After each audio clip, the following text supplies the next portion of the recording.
Bab 217, Menemukan Kebenaran. Jordan tidak berpikir bahwa Victoria akan berselingkuh dengan Arnold pada awalnya. Namun, memikirkan kesalahan yang telah dia lakukan padanya beberapa waktu lalu membuatnya merasa agak bersalah. Sudah menjadi sifat manusia untuk menjadi pendendam dan pendendam. Jordan dan Hailey tidak sengaja berbagi ciuman saat itu karena Hailey ingin membalas dendam pada Chaiden. Jika Hailey benar-benar memberitahu Victoria tentang hal ini, Victoria mungkin tidak akan putus dengan Jordan, tetapi dia pasti akan marah besar. Dalam momen kemarahan, ditambah dengan pelecehan Arnold yang tak henti-hentinya, Victoria mungkin benar-benar membalas dendam pada Jordan. Hati Jordan tenggelam, dan dia merasa sangat sedih. Jika dia tahu lebih awal, dia akan jujur pada Victoria dan mengakui kesalahannya lebih cepat. Jika Victoria tidur dengan Arnold untuk membalas dendam terhadap Jordan, dia tidak akan tahu bagaimana melanjutkan hubungan dengannya. Jordan benar-benar cemas, jadi dia buru-buru menelepon Victoria lagi. Maaf, nomor yang Anda tuju saat ini tidak tersedia. Panggilan tidak dapat tersambung. Victoria berada jauh di La, jadi tidak mungkin Jordan muncul di hadapannya sekarang. Bahkan jika dia naik pesawat ke sana sekarang, semuanya akan berakhir pada saat dia tiba jika Victoria benar-benar ingin melakukan perbuatan dengan Arnold. Jordan menggebrak dinding dengan kecewa. Dia benar-benar membenci perasaan tidak berdaya ini. Dia terus mengingat cara Victoria terdengar selama panggilan telepon mereka barusan. Semakin dia memikirkannya, semakin terdengar seperti rekaman suara Hailey dan Tyler, yang dikirim melalui email kepadanya saat itu. Mungkinkah aku akan dikhianati oleh pacarku lagi? Tidak, aku harus mencari tahu kebenarannya. Jika dia tidak menemukan kebenaran sekarang, dia mungkin tidak akan benar-benar mempercayai Victoria ketika dia kembali dan menjelaskannya kepadanya. Begitu ada keraguan dan kecurigaan di antara mereka, akan sulit bagi hubungan mereka untuk bertahan lama. Oleh karena itu, Jordan segera menelepon Butler Frank dan bertanya, "Butler Frank, apakah keluarga kita memiliki koneksi yang kuat di La?" Petik 2. Butler Frank tersenyum dan berkata, "Tentu saja. Tuan Jordan, apa yang ingin Anda lakukan? Jangan ragu untuk memberitahu saya, dan saya akan membantu Anda mengaturnya." Petik 2. Jordan ingin tahu apa yang sedang dilakukan Victoria saat ini. Jordan hanya membuat tebakan liar tentang Victoria yang berselingkuh dengan Arnold.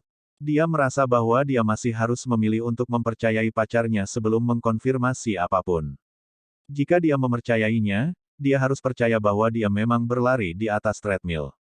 Dalam hal ini, pada saat ini, Victoria harus berada di gym di lantai 5 Grand Hyatt Hotel di La. Jordan berkata, "Saya ingin tahu apa yang terjadi di gym di lantai 5 Grand Hyatt Hotel di La sekarang. Akan lebih baik jika Anda bisa mengirimi saya video." Petik 2. Roger. 5 menit kemudian, gelas gym di lantai 5 Grand Hyatt Hotel di La tiba-tiba pecah. Bang! Ah! Banyak orang yang berolahraga panik dan berteriak karena bingung harus berbuat apa. Setelah itu, sebuah drone Falcon 8 senilai sekitar $40.000 terbang dari lubang di jendela. Drone tersebut dilengkapi dengan kamera Panasonic Lumix khusus untuk merekam video, serta kamera thermal FLIR TAU-2640. Drone itu terbang perlahan untuk merekam semua orang yang ada di lantai ini. Pada saat ini, Jordan dapat melihat gambar yang diambil oleh drone secara real-time. Di ponselnya, Jordan melihat Victoria berada di samping treadmill, mengenakan pakaian olahraga ketat yang menonjolkan sosoknya yang luar biasa. Dia berpakaian lengkap. Arnold memang juga berada di sampingnya dan juga mengenakan pakaian olahraga Nike. Pecahan kaca yang tiba-tiba dan kedatangan drone membuatnya sangat ketakutan sehingga dia berjongkok di sudut. "Oke, kamu bisa pergi sekarang," Jordan berkata kepada pria di La, yang belum pernah bertemu dengannya. "Ya, Tuan Jordan." Setelah orang itu menjawab, drone dengan cepat mundur. Di Hotel Grand Hyatt, Arnold perlahan berjalan dari sudut setelah melihat bahwa drone telah terbang. Dia mengutuk, "Hotel jelek ini memiliki keamanan yang buruk. Aku akan mengajukan keluhan." "Victoria, apakah kamu baik-baik saja?" Arnold menyentuh lengan Victoria dengan dalih menunjukkan perhatiannya. Victoria mendorong Arnold menjauh dan berkata, "Terima kasih atas perhatian Anda. Selama Anda tidak sengaja menabrak saya pikir saya akan baik-baik saja." Petik 2. Victoria memang sedang berlari di atas treadmill sambil berbicara dengan Jordan di telepon tadi. Arnold tiba-tiba berlari ke arahnya saat dia melakukannya, menyebabkan dia berteriak. Segera setelah itu, sinyal di sini terputus. Victoria melihat ponselnya untuk melihat bahwa sinyal tampaknya telah pulih, jadi dia segera menelepon Jordan. Jordan dengan cepat menjawab telepon. "Hei, sayang," kata Jordan sambil menyeringai, merasa sangat gembira karena dia baru saja memastikan bahwa Victoria tidak berselingkuh. Semuanya adalah alarm palsu. 10 menit terakhir terasa seperti setahun bagi Jordan. Alasannya, Jordan sangat mencintai Victoria, dan mereka sekarang sedang dalam masa bulan madu hubungan mereka. Jika Victoria benar-benar memilih untuk membalas dendam padanya sekali, Jordan tidak akan tahu harus berbuat apa. Dia tidak bisa lagi putus begitu saja tanpa merasa terpengaruh. Victoria berkata, "Yordania, sinyalnya lemah sekarang, dan panggilan terputus.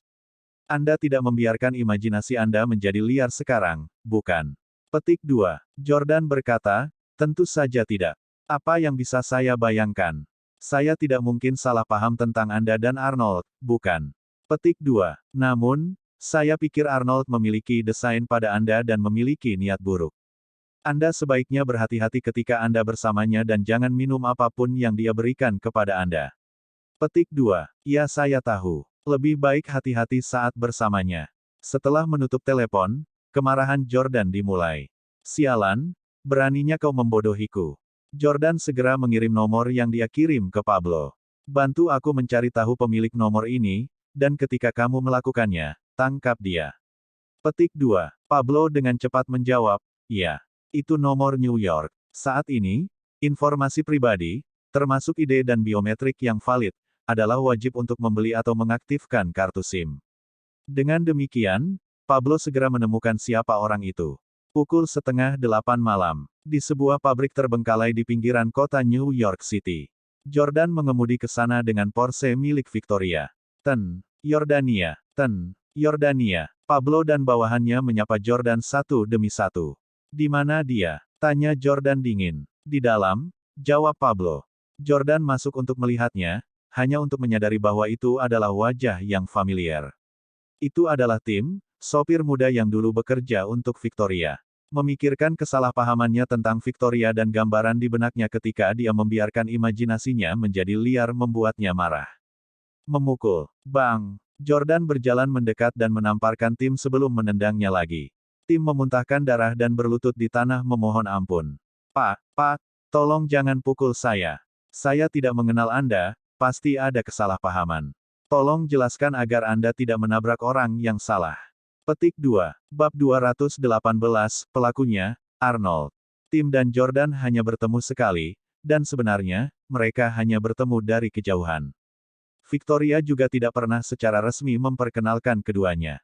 Terlebih lagi, Tim begitu terintimidasi oleh aura Jordan yang mendominasi dan mengesankan sehingga dia tidak menyadari bahwa dia adalah pacar Victoria. Jordan berpunuk dengan dingin, meraih kerah Tim, dan bertanya, "Kamu berhasil mengetahui nomor ponselku, tetapi kamu bahkan tidak tahu seperti apa aku." Petik 2. Nomor ponsel. Tim berpikir dalam hati, kapan saya pernah menyelidiki nomor teleponnya? Tiba-tiba, Tim memandang Jordan dengan ngeri dan bertanya, "Apakah kamu anak laki-laki cantik yang disediakan Victoria?" Petik 2. Memukul. Kali ini, bahkan sebelum Jordan mengambil tindakan, Pablo dengan cepat berjalan dan memberi Tim tamparan karena menghina Jordan. "Pang, kamu pasti bosan hidup. Beraninya kau memanggil Tuan Jordan seperti itu." Pablo berteriak pada Tim dengan aura pembunuh di wajahnya. Tim, di sisi lain, sangat ketakutan sehingga dia pipis di celana. Baru pada saat itulah dia menyadari bahwa Jordan bukan anak laki-laki yang cantik tetapi sosok tingkat bos. "Maaf, Tuan Jordan. Saya tidak tahu Anda adalah orang yang hebat. Jika saya tahu bahwa Anda begitu kuat, saya tidak akan berani menggoda Anda." Tim adalah seorang pengecut, dan dia dengan cepat berlutut untuk meminta maaf kepada Jordan.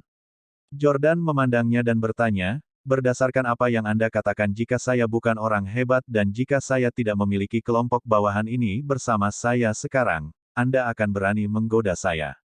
Petik 2. Bang! Jordan menendangnya lagi. "Kamu bajingan yang menindas yang lemah dan takut pada yang kuat." Saat ini, ada banyak bajingan seperti Tim di masyarakat ini yang sering menggertak yang lemah dan takut yang kuat. Mereka akan dengan sengaja menggoda dan mengucilkan orang-orang yang mereka anggap penurut. Begitu mereka mengetahui bahwa korban mereka didukung oleh orang-orang berpengaruh, mereka akan buru-buru menyedot mereka. Jordan paling membenci orang-orang seperti itu. Jordan mungkin setidaknya memiliki rasa hormat terhadap tim jika dia melawan Jordan karena kebencian. Tim hanyalah seorang pengecut yang lemah. Katakan padaku, mengapa kamu mengirimiku pesan teks itu? Jordan bertanya dengan nada merendahkan. Pablo dengan cepat memindahkan kursi untuk Jordan duduk, dan dia berkata dengan keras kepada tim, Pang, ceritakan semua yang kamu tahu. Jika Anda berbohong tentang apapun, saya akan memastikan Anda tidak melihat matahari besok. Berlutut di depan Jordan, tim berkata, ya, saya akan memberitahu Anda. 2 hari yang lalu, 2 hari lalu, di kantor Victoria di Perry Express. Tim tiba-tiba mendorong pintu dan masuk. Dia berteriak pada Victoria, Victoria Clarke, kenapa kamu memecatku? Tanda tanya tanda seru. Atas dasar apa kamu memecatku? Sopirnya, Tim, sangat agresif dan sangat cemas karena dia baru saja dipecat. Di sisi lain, Victoria tetap duduk dengan aura mendominasi, tidak bingung sedikit pun. Dia yakin bahwa bahkan jika Tim bergerak, dia bisa menjatuhkannya ke tanah dalam 3 gerakan. Karena kamu terlalu banyak bicara. Victoria menatap lurus ke arah Tim dan berkata tanpa basa-basi. Bahkan, dia dianggap agak sopan, dan kesopanannya hanya karena Tim adalah kerabat Arnold. Karena itu, dia bersedia mengatakan itu padanya. Dia ingin memberitahu dia alasannya sehingga dia setidaknya akan belajar menjadi lebih pintar dan tidak mengganggu bosnya ketika dia bekerja di masa depan. Jika dia orang lain, Victoria tidak akan repot-repot menjelaskan alasan pemecatan kepada karyawan yang dipecatnya. Sementara itu, Tim masih merasa sangat marah. Jadi bagaimana jika aku terlalu banyak bicara? Bukankah Tuhan memberi kita mulut untuk berbicara? Yang penting saya melakukan pekerjaan saya dengan baik. Bukankah aku sudah mengirimmu ke tujuanmu tepat waktu, setiap kali kamu keluar? Victoria Clarke, apakah Anda tahu apa status saya? Menjadi sopir Anda dan membukakan pintu untuk Anda sudah membuat saya merasa sangat dirugikan dan dianiaya. Beraninya kau memecatku. Saat Tim berbicara dengan kasar, Victoria mengerutkan kening karena tidak senang. Sekarang, satu-satunya orang yang bisa melontarkan kata-kata vulgar di depan Victoria adalah Jordan. Pada saat ini, Arnold bergegas masuk, meraih lengan Tim, dan menariknya menjauh saat berbicara dengan Victoria. Maaf, Nona Clarke. Tim sedikit impulsif. Tolong jangan dibawa ke hati. Aku akan membawanya keluar. Arnold menarik Tim sampai ke tempat parkir di lantai basement gedung kantor.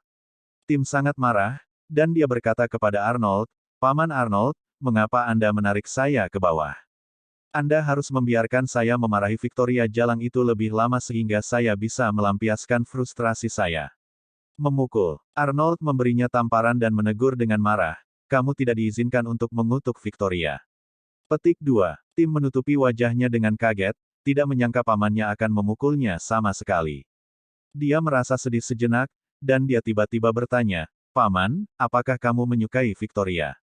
Petik 2. Arnold dengan cepat membantah, omong kosong apa yang kamu bicarakan. Tim tertawa dan berkata, jangan khawatir, aku tidak akan memberitahu Bibi tentang hal itu. Kami berdua laki-laki, aku mengerti. Victoria adalah kecantikan cantik yang menarik bagi pria dari segala usia. Siapa yang tidak menyukainya? Benar? Apakah kamu sudah tidur dengannya? Petik 2. Arnold tidak menyangkal kali ini. Sebaliknya, dia berseru, dia punya pacar. Tim berkata, jadi apa? Saat ini, memiliki pacar bukanlah halangan sama sekali. Lagi pula, pacarnya hanya laki-laki yang cantik. Arnold menggelengkan kepalanya dan berkata, apa gunanya punya uang? Victoria kaya, dan dia bukan wanita murahan yang akan tidur dengan seseorang dan memiliki bayi seharga jutaan dolar. Petik 2. Victoria benar-benar mencintai pemuda itu. Tim tertawa dan berkata, akhir-akhir ini, salah satu hal yang tidak saya percayai, adalah cinta sejati. Paman, saya punya ide. Habiskan beberapa ribu dolar dan kirim seorang wanita cantik untuk merayu anak laki-laki cantik Victoria. Lalu, beritahu dia tentang itu. Petik 2. Pada saat itu, Victoria akan mencampakkannya, dan kamu akan memiliki kesempatan dengannya. Arnold menyalakan sebatang rokok dan berkata, kamu pikir saya belum mencoba? Saya menghabiskan hampir $20.000 untuk semua jenis wanita dan mengirim mereka untuk mendekati Yordania. Namun, Jordan bahkan tidak melirik salah satu dari mereka dan menolak untuk memberi mereka nomornya. Petik 2. Jordan memiliki status dan standar yang tinggi. Dia tidak akan menyukai orang-orang aneh yang disewa Arnold. Tim merokok, memikirkannya, dan berkata, karena memikat Jordan tidak akan berhasil, kita bisa mulai dari Victoria. Petik 2. Apakah Victoria pecandu kebugaran yang suka berlari di atas treadmill? Arnold mengangguk dan berkata, dia sering berlari di treadmill selama beberapa perjalanan bisnis terakhir yang kami lakukan bersama. Terkadang, dia juga berlatih yoga di kamarnya. Dia sangat termotivasi. Tim tertawa dan memberitahu Arnold ide jahatnya. Jika Jordan menelepon Victoria saat dia berlari di treadmill, dan Anda tiba-tiba membuatnya berteriak, apakah dia? Petik 2. Arnold tertawa dan menjambak rambut Tim. Bajingan, percayalah padamu untuk datang dengan ide nakal seperti itu. Ide bagus. Pertama-tama aku bisa membiarkan Jordan salah paham tentang Victoria, dan begitu dia berpikir bahwa dia telah berselingkuh, dia mungkin tidak akan putus dengannya. Petik 2. Tapi, sebagai seorang pria, dia pasti merasa sangat frustrasi, dan dia pasti ingin membalas dendam. Saya kemudian akan mengirim wanita-wanita itu untuk mendekatinya. Itu akan meningkatkan peluang keberhasilan. Begitu Victoria mengetahui bahwa Jordan telah berselingkuh, mereka pasti akan putus. Ini seperti mencetak gol dalam bola basket. Anda tidak harus membidik keranjang. Anda akan mencetak gol jika bola mengenai papan. Kali ini, aku akan menggunakan taktik ini untuk membuat si Pang Jordan putus dengan Victoria. Bab 200